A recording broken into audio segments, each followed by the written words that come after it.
Hi, I'm Dr. Max Gomez, and this is CONCACAF's Winner's Health, your football source for keeping players healthy and in the game. Players themselves, while they're playing, cannot reliably gauge how much fluid they're using and losing.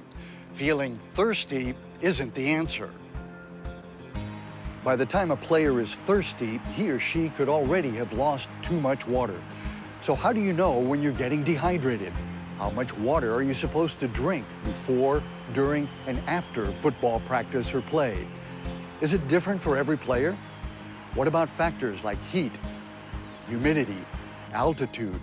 In part one of dehydration, we looked at the causes of the problem. Now we're going to present some solutions. Good hydration starts even before players take the pitch.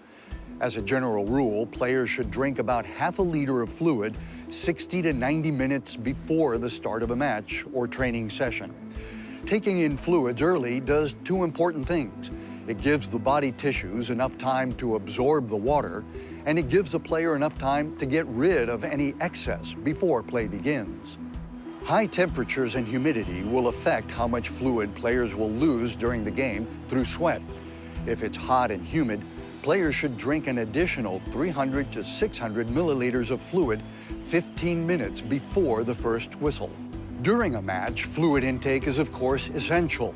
Fluids need to be replaced as they're being lost. Players should take advantage of opportunities to drink throughout the game, like on the sidelines when play is interrupted and during the halftime break. Of course, every player's hydration needs are different. So in order to gauge how much to drink during the game, players need to be aware of how much fluid they're losing. One simple, effective way is for players to weigh themselves before and after a game. Any weight loss is mostly water that ideally should have been replaced during the game. A player's weight should stay about the same if he or she is drinking enough fluid. Dehydration becomes a problem when you've lost 2% or more of your body weight. At that point, mental and physical function starts to break down. It becomes a real problem. After a match, players should try to drink between 1.2 and 1.5 liters of fluid for each kilogram of weight they've lost. It might sound like a lot, but studies suggest that players should replace up to 50% more than the amount they lose. That's because water losses continue even after the game is over. But you need to pace your intake, because drinking too much, too quickly, can make players sick to their stomachs. 300 milliliters every 15 to 20 minutes after the game should be about right. Eating food will also help by replacing essential nutrients, like salt and carbohydrates that speed recovery. Not only does it taste great, but there have been a number of studies looking at chocolate milk or any high-protein source as a way to replenish, but chocolate milk is very easy to convince people to take because it tastes good. Replenishing fluids should become a habit after the game. Another good habit after the game is to check the color of your urine. If it's darker than usual, it probably means you need to increase your fluid intake. Again, it can't be stated enough. There is no one perfect formula for every single player. Players' bodies are different. Children, for example, they're smaller and absorb heat faster than adults because they have more skin surface relative to their body weight. They also cool down less efficiently due to an underdeveloped ability to sweat. So in general, children need to drink more frequently than adults, especially when it's very hot. But they require a smaller total volume of fluid. Not surprisingly, women too have different requirements, and not just because they generally weigh less. Women's fluid needs will fluctuate throughout the month. They need to keep this in mind and drink accordingly. Every player needs to monitor his or her own situation. Even the weather needs to be factored in.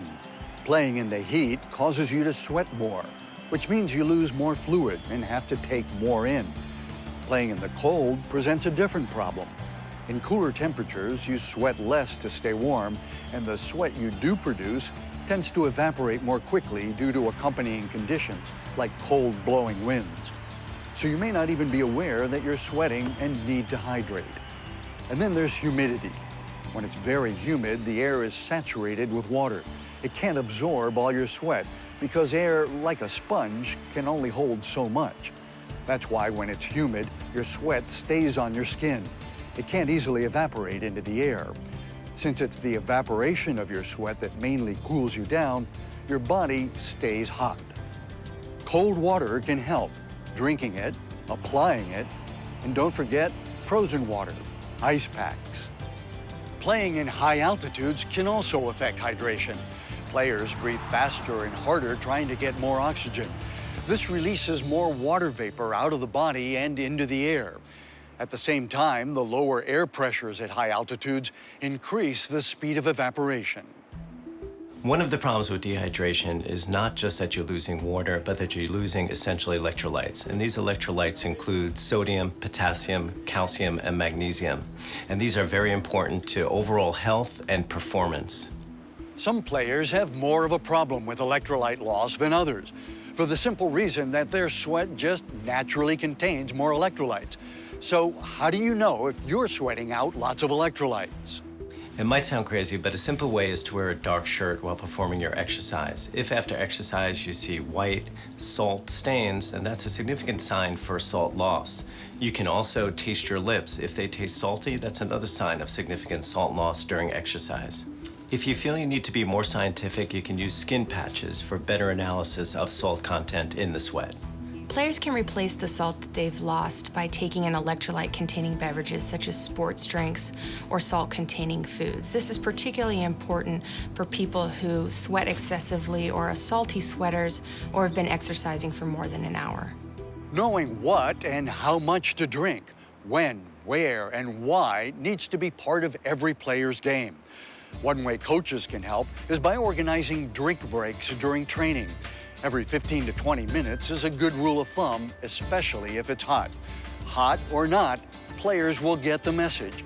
Drinking is essential to staying in the game. Thanks for joining us for CONCACAF's Winner's Health.